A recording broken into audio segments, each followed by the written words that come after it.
nung makilala ko si Jesus at binago niya ang aking buhay, Amen. kung ano ako ngayon, ay nagpapasalamat ako sa sabi ko sa kanila, pag nakilala ko pala si Jesus, mayroon kung ano sa puso mo na kung saan, kapag nakatiwala mo yung iyong mga magulang, yung mga mahal mo sa buhay, kasi alam ko na ang Diyos ay may gagawin sa kanilang lahat. So, paano ito, muli na naman po tayo magpasalamat sa ating Panginoon. Kapatuloy po tayo dinadako dito sa lugar na ito upang sa po ay ating pasalamatan. At paging sa ating lahat, nasa tagad Jesus my life, yun po, buhay na po natin ang magpasalamat sa Panginoon sa ating mga buhay na siya lamang po ang ating unahin sa lahat ng oras at panahon. Diba po? Palakpakan muna po natin ating Panginoon. Yun po, dadako po tayo sa salita ng ating Panginoon. Ngayon po, kaya magpagbasa po kayo sa akin sa awit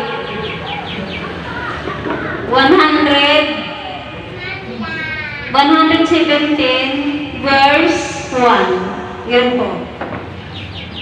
Verse 1. Dapat na purihin ng lahat ng bansa. Siya ay purihin ng lahat ng tao sa lahat ng lupa.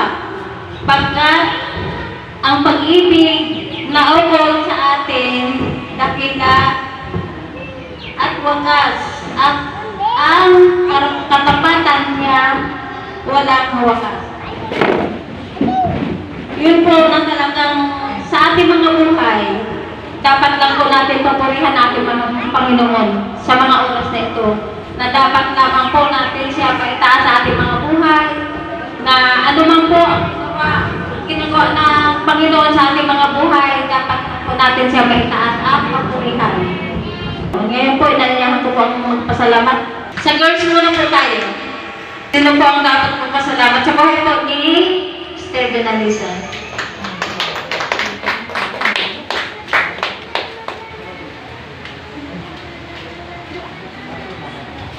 Pagpalang maga po sa atin lahat, at yun, tuloy na pinapapasalamat ako sa Panginoon na pagpapasalamat ko po sa Panginoon, yun, nandito po kami niya sa kalpahan natin. Salamat ka pa rin po sa Panginoon. Ay, inaakit ako ng kapatid ko, ay gusto ko lang pong maipahayag sa inyo. Ay, yung aking nakakitagumpayan, lalo nga po yung ako ng kapatid ko tungkol sa akin.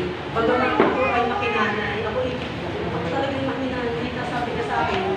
Ate kong pumila kasi libre naman lahat ang pamasahe, pwede ka pila dito ng Viernes. Kaya alam kong may gawain ng Webes. Sabi naman po ng ating nanay Pastora, matidisin naman po talaga natin once na gawa ng Diablo yung mga bagay niyo. At talaga po, yung mga po, nagtutulungan talaga na yung mga bagay, yung mga araw, kapag ka talaga hindi ang kalooban ng Diyos, mag-i-design mo naman po talaga. At ikaw po talaga, ang desisyon mo po talaga, yun po talaga yung ikaw rin po ako.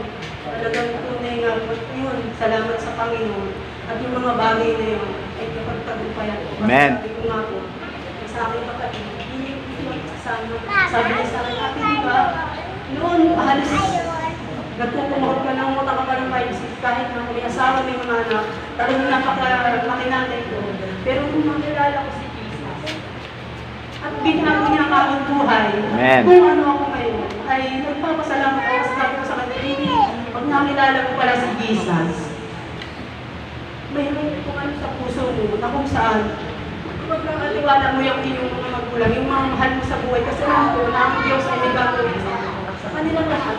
At ang tunay nga po na yun, malaking bagay ko sa aking buhay. Sa ngayon, nandito kami ng kanila. At sa Diyos po lahat ng kapurihan at yun po, salamat po sa Panginoon. Salamat po sa buhay po ni Steven Alisa, na talagang pinanghawakan niya po talaga ang Panginoon, ang utos ng Panginoon para sa kanyang buhay. Ngayon po, talaga napakabuti po ng Panginoon na yun po ang nagbabago sa ating mga buhay. Wala na po iba. Kaya dapat po tayo lahat na sa Panginoon. Sino pa po gusto mong pasalamat na ginawa ng Diyos sa kanyang buhay? Sa buhay po ni Sir Annabel.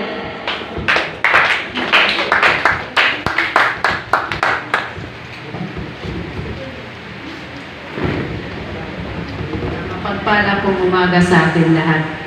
Pinapasalamat ko lang po kay Lord yung kagalingan, kalakasan sa pamilya ko, lalo na sa mga anak ko. Tsaka pinapasalamat ko po kay Lord nung Hoybes. Yung hindi ko po alam kung anong nangyari sa akin nung Hoybes. Muntik ko ako magpadala sa ospital. Pero pinanindigan ko po na may Diyos, hindi ko kailangan gumastos. Hindi ko po alam kung anong nangyari sa akin kasi bigla lang sumakit yung ulo ko.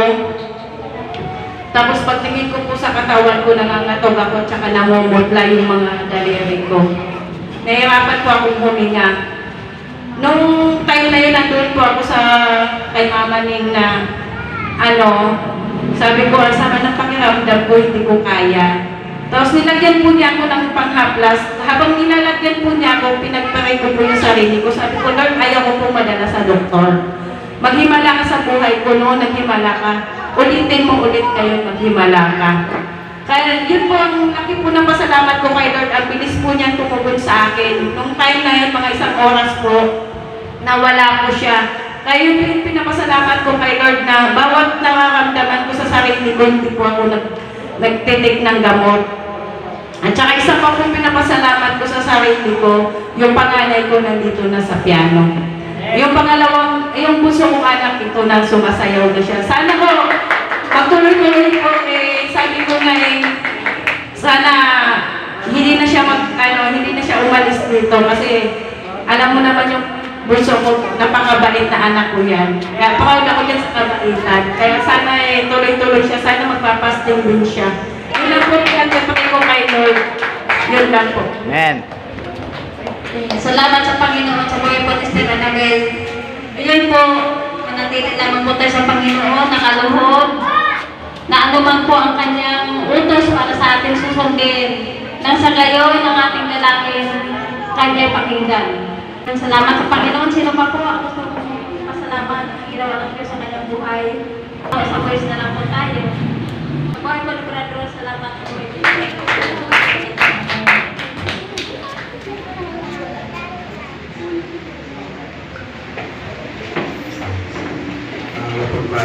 Maraming po salamat.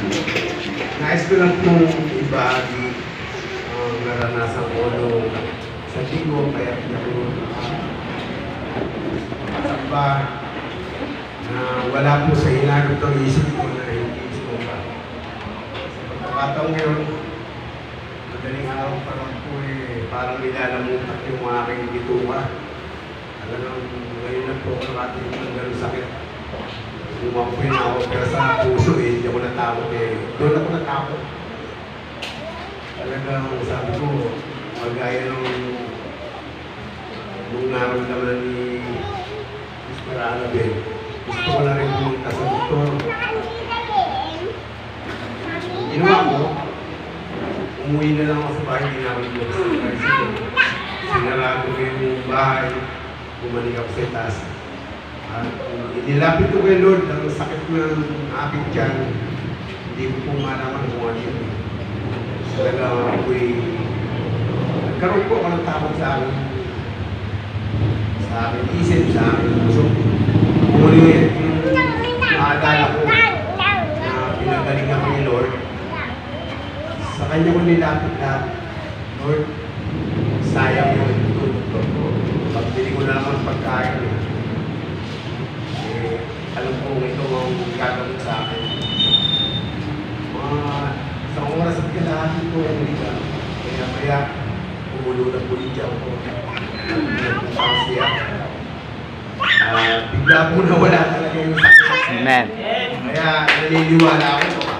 Ang Diyos ang laki ng doktor. Amen. Sa buhay natin. Kaya ang iwala ko at takot sa Diyos ay naniniwala ako isang panlaban at katatagan mo sa buhay ko. Yun lang po at maraming salamat sa ating buhay ng Diyos.